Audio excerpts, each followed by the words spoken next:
डेरा इस्माइल खान पहाड़पुर रांदे असा इतना फरीदाबाद आई तो हिंदुस्तान ही जाए लेकिन न देखने के बावजूद साकू इतने उथू दे किस्से और कहानियां अपने मापिओ को सुनन को मिलियन कि साडे दिल दे विच बिल्कुल दिमाग दे जो उसकी क्लीयर पिक्चर है।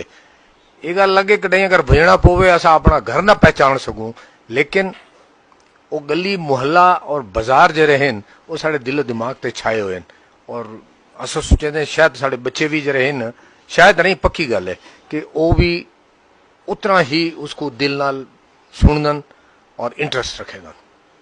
मैं सतीश खत्रिया इस खत्री परिवार का बड़ा बड़ा बेटा है सुंदर दास जी का।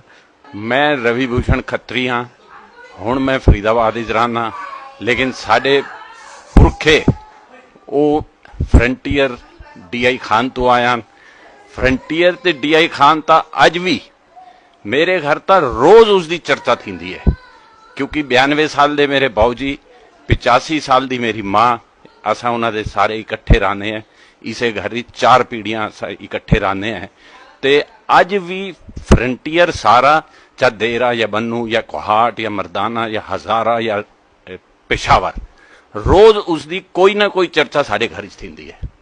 असा तो अज भी फिजिकली इतना है लेकिन मेंटली मन नाल दिमाग नाल असा अज भी उठाई है। वो तो सारी पुरखियां की धरती है उसकी याद तक नहीं वाई नहीं सकती साढ़े दिलों चो।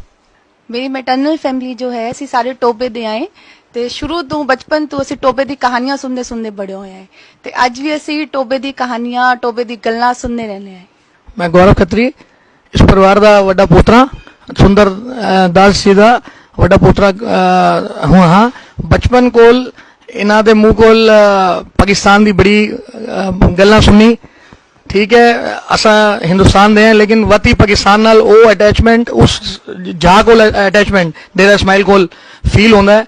कहीं अगर मन खराब होता है या मूड कहीं डाउन होता है या कोई गल होती है मन तो बौजी को लाते हैं बौजी की पुरानी गल्लां सुनते हैं मन बड़ा पसंद थी वैंदा है ते अपने कोशिश करेंगे अपने घर च ही थोड़ी बहुत अपनी भाषा का प्रयोग करें जे साड़ी चौथी पीढ़ी जे जिमें मेरे चाचा जी आगा 4 पीढ़ी रही है चौथी पीढ़ी साड़ी अपनी भाषा सुने गल सुने तो थोड़ा बहुत अपने अपनी अटैचमेंट अपनी भाषा नाल बनी रहे तो ऐसा बड़ा प्राउड फील करते हैं कि साढ़े दादाजी उस टाइम कोल पाकिस्तान कोल इतना इंडिया आए सब कुछ छोड़ के आए लेकिन इंडिया आके बहुत फाइट की थी तो अपनी स्टैंडिंग खुद बनाई।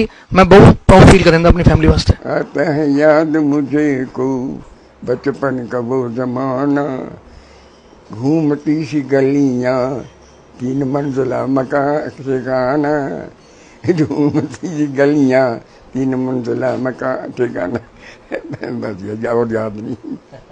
मैं सरोज सुंदरदास खत्री जी की बड़ी बहू आई तो मैं कैलकाटा वेस्ट बंगाल से हूँ। मुझे अपनी बोली नहीं आती थी लेकिन यहाँ आके मैंने बहुत कुछ सीखा और सीखने की कोशिश की। मुझे अब मैं अपनी बोली में थोड़ा बोलती हूँ कोशिश करती हूँ कि मैं डेरा इस्माइल खान वास्ते डेरा इस्माइल खान दा बिल्कुल नम जान दी लेकिन इतना सुन के बाऊ जी ते माँ जी दे मुँह इचू सुन के ऐसा महसूस करेंदे हैं कि असा शायद उठा ही बैठे हैं या इन्हां दी स्ट्रगल लाइफ दे स्ट्रगल को देख के बहुत प्रेरणा मिलती है कि किवें बंदियां को अपने मुश्किलों के टाइम विच फाइट करके इस तरह आगे बढ़ना चाहिए जिस तरह बाऊ जी ने आज हसा को पहुंचाया है। टोबा आज भी साडे दिल च जिंदा है तो टोबा सानू उन्ना ही प्यारा है जिन्ना तुहानू है। हमारा डेरा इस्माइल खान ए किताब मैं इतना आके डिठी है ए डेरा इस्माइल खान का परिवार है जिथा मैं आज आके इंटरव्यू किया है ते वाल इन्होंने मेरे को दिखाया है कि हाँ इतना साढ़े परिवार क्या क्या चीज़ा हैं। 2001 के इन्होंने एक महोत्सव मनाया लिखा था हिंदी पे है बहुत सारे बंदे जेडे मेरे हिंदी नहीं पढ़ना जानते उन्होंने मैं दसेंदा पिया जन्मभूमि समरण दिवस 15 अगस्त 2001 फरीदाबाद मनाया गया। तो यह सोच गिनो कि 17 साल पहले मनाया गया तो हूँ वेले कितना अंदर यादा हैं पईयां अज तो होर मजबूत थी गई। तो इस परिवार दे नहीं हिंदुस्तान के हर परिवार जी मैंने इन्होंने दसा है ना भाई असा बैठे तो इतना है लेकिन साड़ी रूह साड़ी आत्मा उत्था होंदी है असा याद करें तो बिल्कुल सही गल है। हर परिवार इतना ਉਵੇਂ ਯਾਦ ਕਰਿੰਦਾ ਹੈ ਜਿਵੇਂ ਤੁਸੀਂ ਆਪਣੇ ਪੜੋਸੀਆਂ ਨੂੰ ਯਾਦ ਕਰਿੰਦੇ ਹੋ ਕਿ ਹਾਂ ਬੜੇ ਚੰਗੇ ਬੰਦੇ ਹਨ, ਪਤਾ ਨਹੀਂ ਕਿੱਥਾਂ ਚਲੇ ਗਏ ਹਨ, ਹੈ ਨਾ।